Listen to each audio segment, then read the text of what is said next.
Well, we've been talking about the build-up preparations now in full force for the approaching storm. And New York City's Office of Emergency Management is closely tracking it all. Oh, that's right. Commissioner Zach Iscol is the man leading the response plan. He joins us now here in the studio with more of the latest on how the city is preparing. Thanks so much for being here, Commissioner. The forecast, as we know, calling for snow 1 to 2 inches an hour. That's a tough one. You got a lot of city streets to cover. How many miles in total? Yeah, a lot. But we have, our sanitation crews are ready. We've got 5,000 sanitation workers that are on standby. And, also just right now, hugely grateful for everybody who has been working over the last 48, 72 hours through Christmas, away from their families, preparing the city for this event. Yeah. So when the alert comes down, I mean, what's the protocol? Who gets the first call, and how does it go from there in terms of storm prep?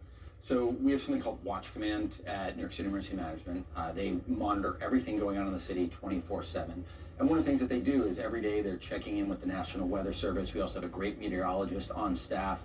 And so as we start to see a forecast develop, we start checking in more regularly with the National Weather Service, looking at what the forecast might look like.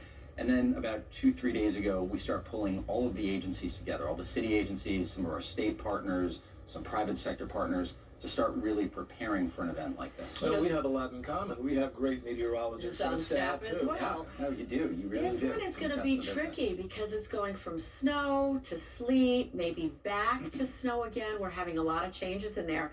And I know you've got to make multiple passes on the street. Yeah. Is everybody going to get the same treatment? Yeah, so first off, yes, and there's a great website you can go to. If you go to nyc.gov/snow, you can look at Blade Runner, where you can track the plowing that's going on around the city. That's such a boss name, by the way. It We really is a appreciate boss that. name. But we're starting to salt the roads this morning, bike lanes as well. We'll be covering the entire city, especially northern parts of the city. Yeah, I saw the pre-treatment on the Deegan this morning when I came in. And so we expect a little bit heavier snow up there, but really we're expecting a lot of snow all over the city today. Yeah, we've talked about how we're sort of lucky that this is happening during a holiday weekend, but still there's a lot coming. It's supposed to start late Friday into Saturday. How do you get ahead of it? Yeah, so first off, a lot of it comes into preparation, right? So yesterday, Christmas Day, and I can't iterate this enough, I'm so grateful for the folks that were working away from their families yesterday preparing for this. We are all appreciative of that. Yeah, and if you see a sanitation worker, if you see a city worker out there today, thank them. Yeah. I mean, it's the holiday season, they're working, they're away from their families. Right. But we start that work early on, and then today we start messaging to the public. Really important that people know that, the forecast is a prediction. Right, and we have a good sense of when it's going to start. But if you are planning on doing some holiday travel today, try and do it a little bit earlier. That snow is going to start late afternoon. The heaviest probably around 5, 6, 7 after 7 p.m., but that can shift always a little bit. So adjust your travels accordingly and make sure you're ready. We have a great website, nyc.gov/be ready, where we have tips for the public for all sorts of weather events, including winter weather, to keep yourself and your loved ones safe.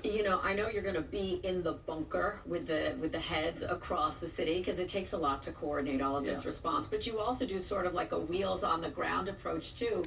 You were saying you're actually out on the road with the Commissioner of Sanitation to check things out and like the eyes on. We'll be out there tonight together.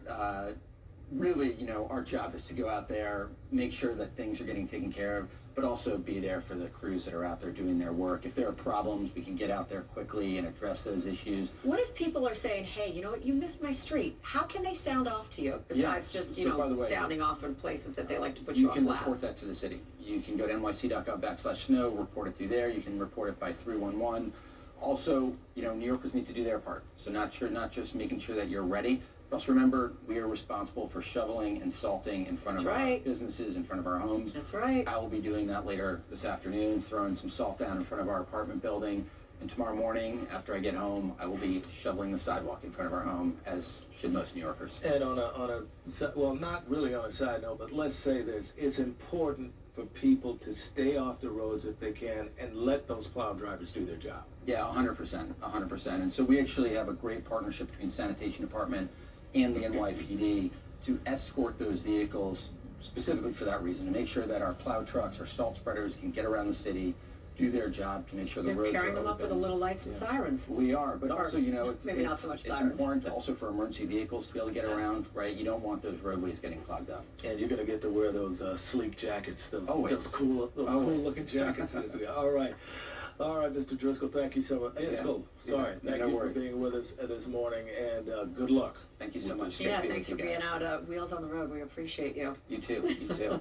All right, right now, tri-state area malls and stores are bracing for customers to show up to start exchanging and returning what Santa left this year. That's right. Our Justin Finch joins us from the newsroom to break down what shoppers can expect this year. Somebody else try to get their hand in your pocket, Justin. Kirsten, that's right. It's going to be a busy day at these malls and stores, too. Christmas Day was a much welcome break for retailers as they now ready for a rush of returns and exchanges to come their way. The busy holiday shopping season is now shifting gears here. The National Retail Federation forecasting roughly 70% of shoppers are planning to shop holiday sales or use gift cards starting today. Now, that's on top of customers coming out to swap out gifts or seeking refunds, too. This year, the NRF finds the most popular presents were clothing and accessories. Also on that list, toys, gift cards, media, personal care items, food, and electronics. Big box stores like Amazon, Best Buy, Target, and Walmart all have very strict January return deadlines this year. And if your gift was not a fit this year, you might notice returning them could cost you. Home Goods, Marshalls, and TJ Maxx charging nearly $12. Macy's $9.99, JCPenney $8, and J. Crew $7.50. And a note too that Home Goods, Marshalls, and TJ Maxx take their fees from your total refund. New Jersey and New York consumer divisions are reminding customers to keep their receipts and get to know their store's return and refund terms as well. By New Year's Eve, in just a few days, U.S. holiday spending is set to reach $1 trillion or more for the first time ever. Craig and Kirsten, back to you. All right, Justin. Everybody looking to get their piece, I guess. Thank you so much. Well, one local city seeing two deadly Legionnaire's disease